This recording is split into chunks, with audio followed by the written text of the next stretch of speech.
Bonsoir à toutes et à tous, amis modélistes. Alors, j'espère déjà que vous avez passé de bonnes vacances. On reprend le montage de l'A241 P16 d'Altaïa. J'ai reçu 5 numéros, donc du 90 au 95. Il m'en manque un, le 94. Alors, vous inquiétez pas, c'est normal. Altaïa nous a fourni une petite lettre. Alors, qui dit ceci: notification d'envoi suite à un retard de production d'un des numéros et afin que vous puissiez continuer à profiter de votre collection, nous vous faisons parvenir ce colis ne contenant pas l'intégralité des numéros correspondant à cet envoi. Dès que le numéro sera disponible dans nos entrepôts, nous vous le joindrons à l'envoi correspondant du moment. Nous vous prions de nous excuser pour ce désagrément et nous vous remercions de la confiance que vous nous accordez. Donc, je pense que dans le prochain numéro, enfin dans le prochain colis, on va recevoir le numéro manquant.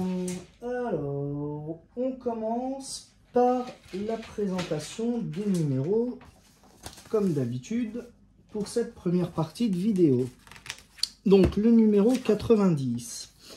On va parler... on va parler des chemins de fer... pas très loin de Londres, des chemins de fer britanniques. Le Cheltenham Flyer, ce train britannique lancé en 1923, fait partie des grands trains de luxe de réputation internationale. C'est un petit peu, on va dire, l'Orient Express anglais. C'est voilà, l'équivalent du train bleu chez nous. Donc voilà, il compare ça un petit peu au TGV de maintenant. Donc avec des photos de machines type 230. Ils roulaient à une vitesse moyenne de 113 km/h et ils ont battu un record en 1932 avec 135 km/h de vitesse de pointe.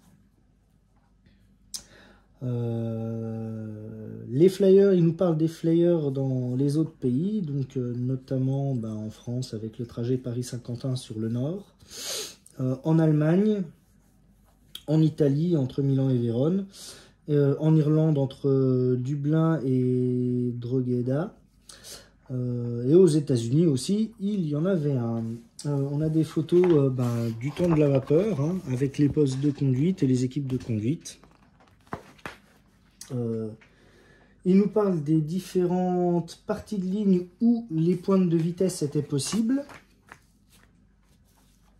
Donc voilà, ce qui est dommage, c'est qu'on n'a pas de carte. Bon, ça aurait peut-être été sympa d'avoir une petite carte. Donc voilà pour la petite histoire. À bord de la légendaire 241P, on va parler des 241P qui ont été exilés en Bretagne à Rennes. Dès 1960, les équipes de conduite du dépôt de Rennes utilisent les 241P du dépôt du Mans. Donc là, avec une photo d'une circulation de la 241P29 entre Rennes et Nantes en haut le pied. Et là, une 241P entre Nantes et Ancenis.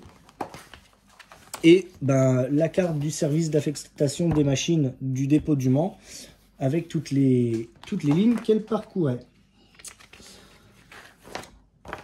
Le montage de la P16. Donc voilà le numéro 91. Il se présente comme ceci avec que des mains courantes et tout ça. En fait, on va habiller toute la partie haute du tender, là où on a mis les réservoirs de TIA et où on a fixé en dessous le circuit imprimé.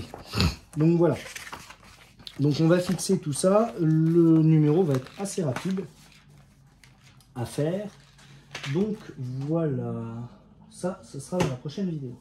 Le numéro 91. Alors, le Chihuahua Pacifico.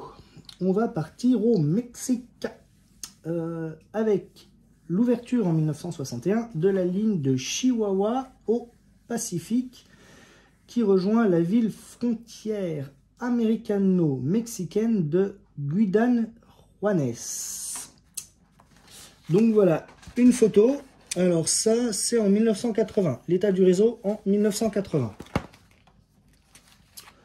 La ligne a demandé 90 années de projets et de travaux pour sa réalisation. Elle a coûté 90 millions de dollars.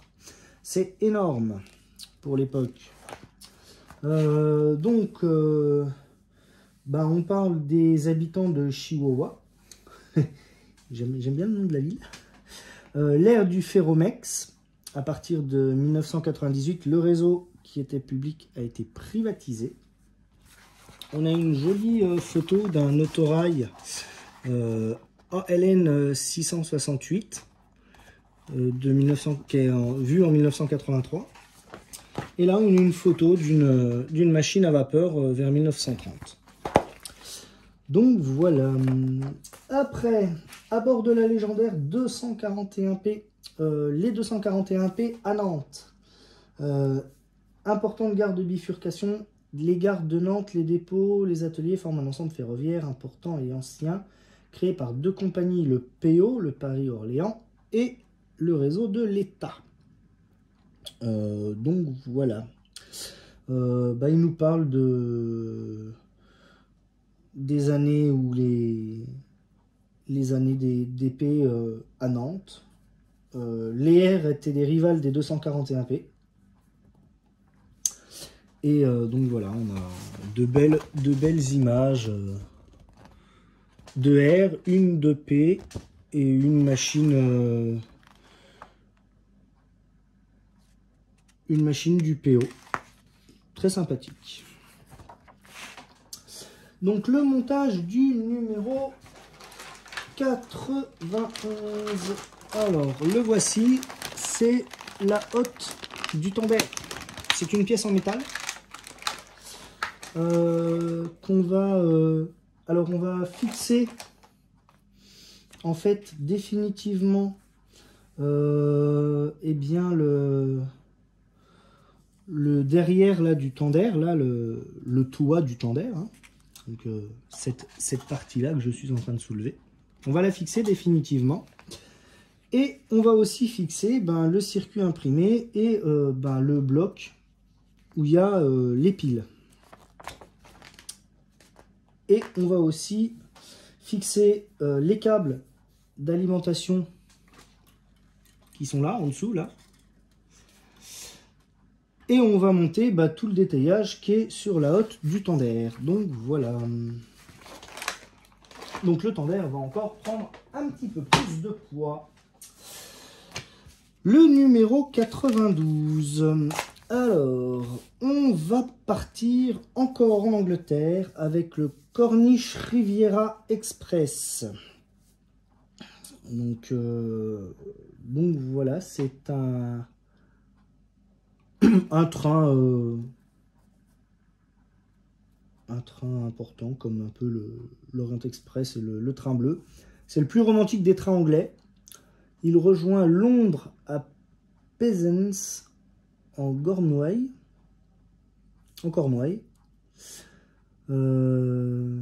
C'était les années chic du Great Western Railway.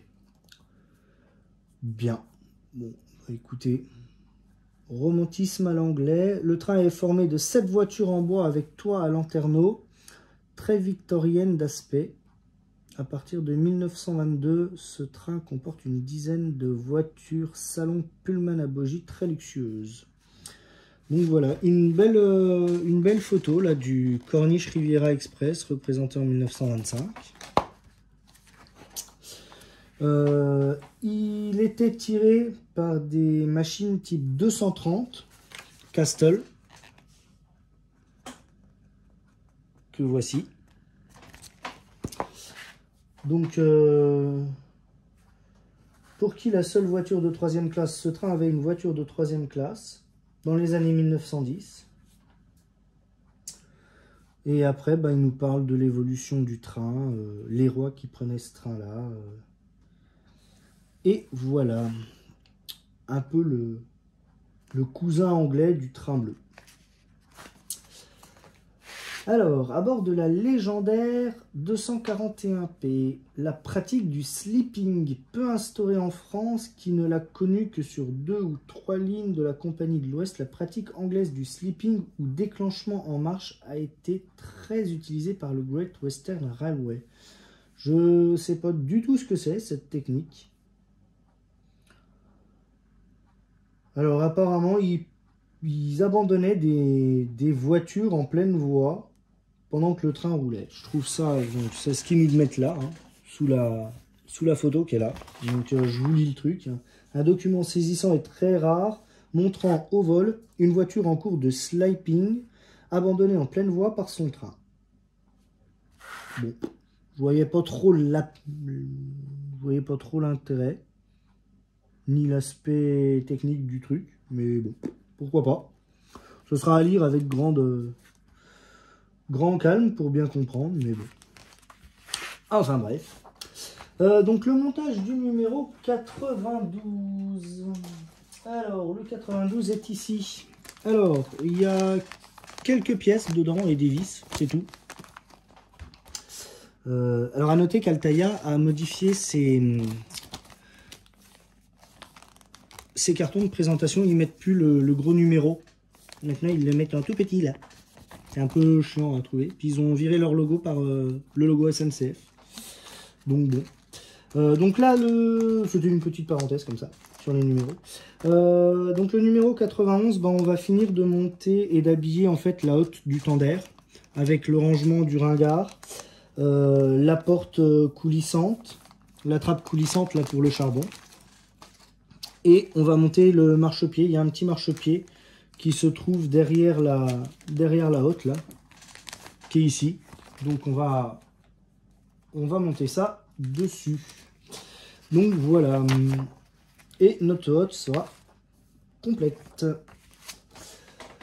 Le numéro 93. On va partir. Alors après avoir été en Angleterre, on va partir en Suisse. On va aller au chemin de fer Rétic. Forme un réseau desservant le canton des Grisons en Suisse depuis 1889. Ce réseau est le roi des chemins de fer de montagne en voie métrique par sa beauté, sa longueur et la qualité de son matériel roulant. Effectivement, les chemins de fer Rétic est un réseau à voie métrique, donc à voie de 1 mètre. Pas l'écartement standard. Donc ils ont des locomotives type CC ou, comme ils les appellent eux, HGE 616, des mini crocodiles qui ressemblent aux crocodiles qui étaient utilisés sur le Gotthard, mais qui sont quand même beaucoup plus petites. Voilà le type de crocodile qui était utilisé. Quand même beaucoup plus petite que celle qu'on a connue, qu'on connaît dans le Gotthard. On a une carte du site de la ligne d'Albula avec son fameux viaduc en serpentin. Il nous parle du roi des chemins de fer métrique, le réseau actuel depuis 1990 jusqu'à aujourd'hui, ce qu'il comporte, le nombre de tunnels, les longueurs des viaducs, les rayons de courbure, les rampes pouvant aller jusqu'à 45 pour 1000 et les machines n'étaient pas équipées de crémaillère. Donc elles avaient quand même une sacrée adhérence, ces petites machines. À bord de la légendaire 241P, les 241P service brillant, formant une série peu nombreuse puisque construite à 35 exemplaires en 1948, les 241P n'en ont pas moins brillé sur les grandes lignes du réseau SNCF de l'immédiate après-guerre et pendant une bonne vingtaine d'années. Oui, elles n'ont roulé que 20 ans ces machines et après elles ont été retirées du service.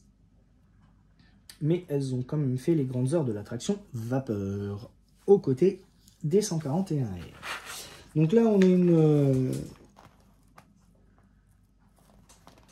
une 241p, une photo d'une vue d'une 241p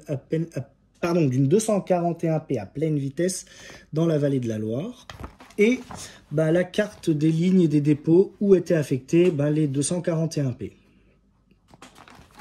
Donc il y en avait pas mal à Clermont, Nevers, Paris, Dijon, Lyon, Marseille, Chaumont, Mulhouse, Aulnoy, Lille, Le Mans, Rennes.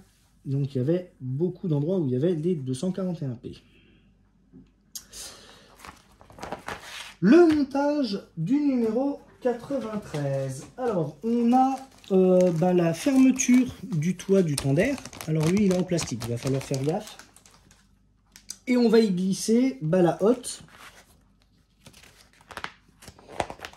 pour fermer tout ça. Donc numéro assez rapide.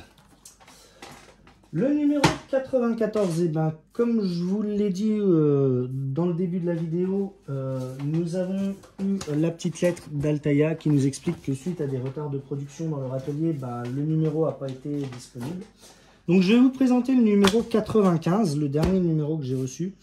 Je vous ferai un petit numéro bonus pour vous présenter le 94. Je pense que dans le 94, on va fixer tout le haut du tender avec la hotte et tout ça pour tout fermer. Puisque la logique veut que dans le numéro 91 ou 92, on fixe l'arrière et le bac où il y a les piles. Il est logique que dans le numéro 94, on ferme le tout. Puisqu'on monte la hotte dessus, je pense. Donc voilà. Numéro 95. Alors, on va parler de la ligne du Simplon. Percé en 1906, le tunnel du Simplon est alors le plus long du monde avec ses 19 790 mètres, 17 km de long. Il reste le plus long pendant des décennies jusqu'au percement comme le tunnel sous la Manche ou le tunnel japonais de Kyushu. Donc voilà, donc les photos des locomotives 1BB1 ou FB 2x2/3. C'est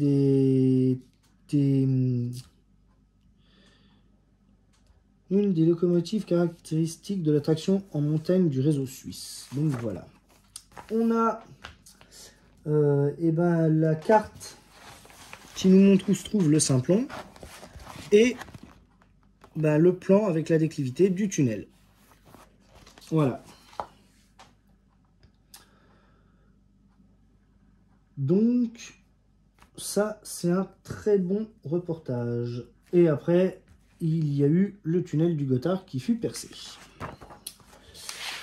À bord de la légendaire 241P SNCF et 241P seconde partie. Les 241P sont des locomotives puissantes présentées comme étant les plus puissantes d'Europe, mais elles ne sont pas plus rapides, limitées à 120 km/h, en dessous de la traction électrique qui gagne du terrain en ces années 1960. Et oui, les années 1960, la SNCF commençait à équiper pas mal de lignes de caténaires et avait beaucoup de machines électriques et commençait à rouler avec des 2D2 et tout ça.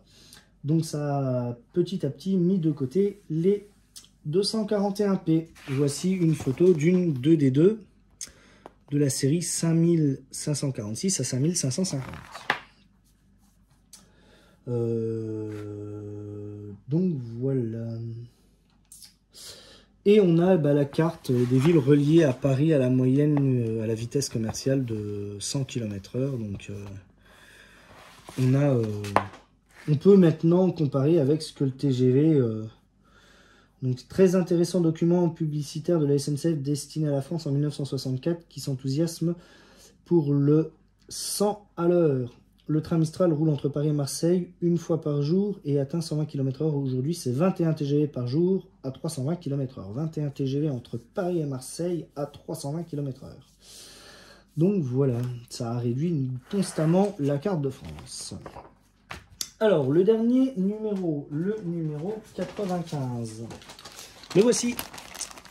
La traverse de choc arrière du tender avec les renforts. Donc voilà, c'est un numéro qui va être monté très rapidement, parce que c'est juste de l'encliquetage. Donc voilà, pas de vis, pas de visserie, rien. C'est juste à encliqueter. Donc voilà. Et bien écoutez, ce que je vous propose, malgré qu'il nous manque un numéro, c'est qu'on va quand même commencer le montage de ces 5 numéros. Et puis je vous retrouve tout de suite pour le montage. Allez, à tout de suite.